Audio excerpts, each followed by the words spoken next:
Once a giant, always a giant. For me, it's only a giant.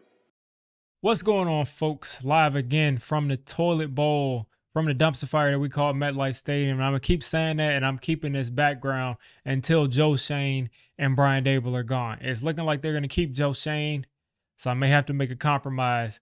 But it is what it is what it is. Now, I wanted to talk today about Shedeur Sanders. Now, he came out and his, I think, Alamo Bowl. I may be misremembering it, but I'm pretty sure the Alamo Bowl, where he got interviewed, Pat Shermer got interviewed, a couple of people got interviewed, and Shedeur Sanders, they asked him about every single wide receiver that he had on his team, pretty much. All the guys he's thrown to. And he had a 2-3 minute answer, it seemed like, almost, for every single wide receiver on the team. I mean, of course, he had a lot to say about Travis Hunter, Mr. Heisman. He talked about Will Shepard. He talked about Jimmy Horn. He talked about all of these wide receivers, and he went into detail about their journey, about how they were before they were even on his team.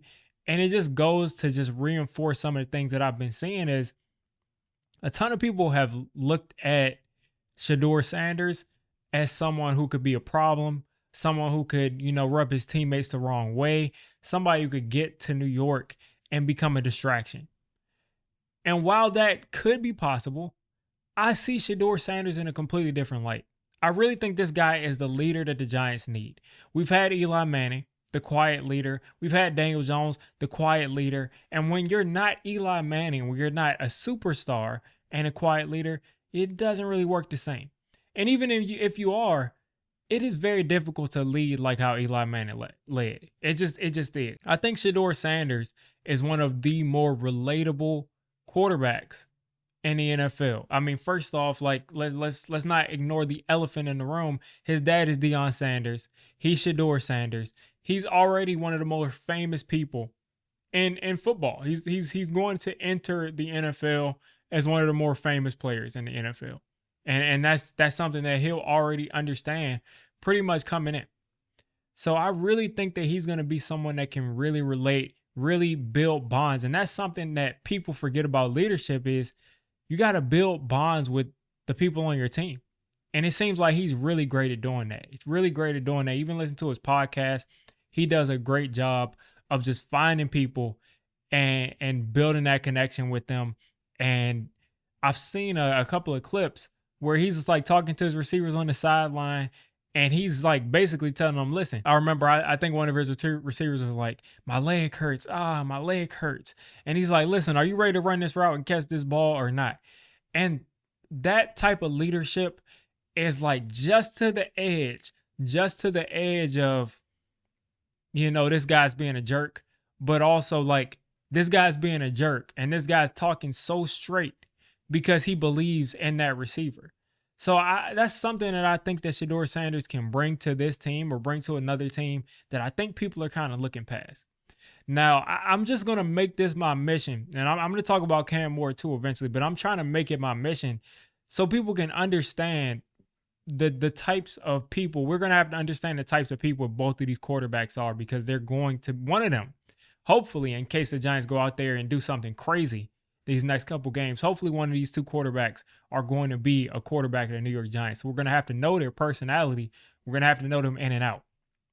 Now, I think Shedeur Sanders is equipped to play in New York. I think he's mentally tough. And I'll start off with, again, the elephant in the room. He's Deion Sanders' son. Now, a lot of people that are in these situations, they don't make it. Look at Barry Sanders' son. Look at Jerry Rice's son, Brendan Rice. Look at all of these younger players who are sons of superstars. Bronny James right now, he's struggled. All of these people who are sons of NFL legends, of NBA legends, have struggled. They've kind of wilted under the pressure of it because it's a ton of pressure. When you're Shedeur Sanders and Deion Sanders is your coach as a kid, everybody's looking at you like, you have to be the best player on the field. Every single time you step on the field, Shedeur Sanders has had the pressure of, I have to be the best player on the field because everybody sees my dad and everybody expects me to be as good as my dad because my last name is Sanders.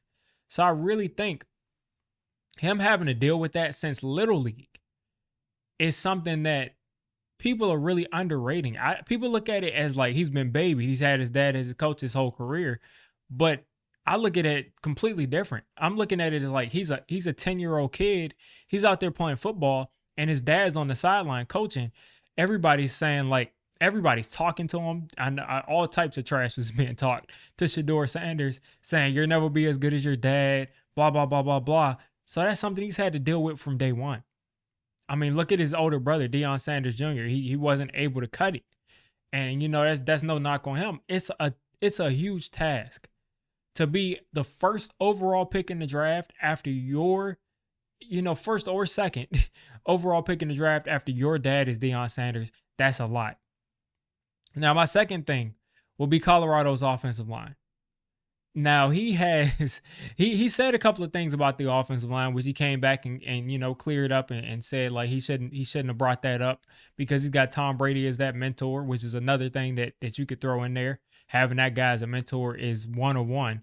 So playing behind that offensive line in general, though, coming to Colorado after playing at JSU, after playing at Jackson State, and basically just completely running the league.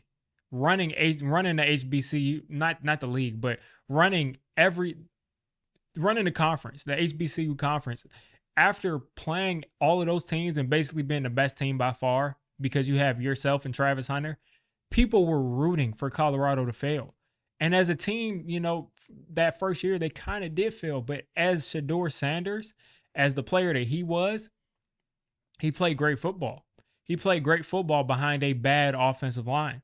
In 2023, Travis Hunter hurt, offensive line playing horribly. Shedeur Sanders being, basically hit every couple seconds. The play starts, boom, boom, he's getting hit.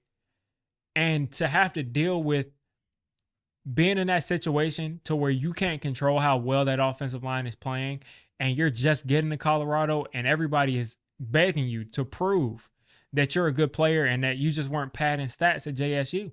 Because that's what people were thinking. Like, Shedeur, he's decent, but he's playing at JSU. He's not playing against anybody. But he got into college at, not college, but the bigger leagues in college as far as better competition. And he still looked the part, even behind a horrible offensive line. And then I want to focus on this. Listen, we might not all be able to watch Shedeur Sanders games, watch his all 22, watch every single throw. We might not all be able to do that, but I do challenge you all to watch him at the end of games this year. Watch Shedeur Sanders at the end of games. I mean, watch Shedeur Sanders at the end of games, and this guy is cold-blooded. He's ice cold. He makes plays at the end of games. He rises his level of play at the end of games, and that's what you need in New York. You have to. Eli Manning, his legacy is way up here. Phil Simms, his legacy is way up here. You have to be able to make big plays in big moments. And that's what Shedeur Sanders does. When he needs to extend the play, when he needs to make anything happen, he makes it happen. And I think that's just so undervalued. I mean, people looking at Cam Ward because he can extend plays, but so can Shedeur. And at the end of games, I see Shedeur Sanders rise his level of play. I see Cam Ward do it too. And like I said, the video on Cam Ward is coming.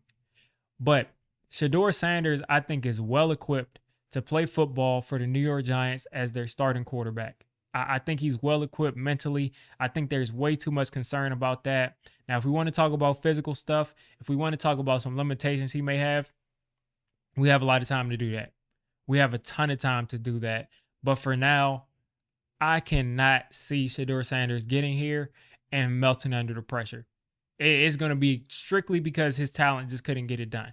But I do think if he gets here, he will come here. He'll come here ready to work. He'll come here well prepared after being mentored by Tom Brady and being the son of an NFL legend and having to live up to that. And I think he'll come here and ball out. So that's my take on Shedeur. You let me know. I know there's a ton of division. I've been seeing a lot of Cam Ward love the last couple of days. So you all let me know what you're thinking of this quarterback situation. Hopefully we can keep this #1 overall pick. You all have a great rest of your day.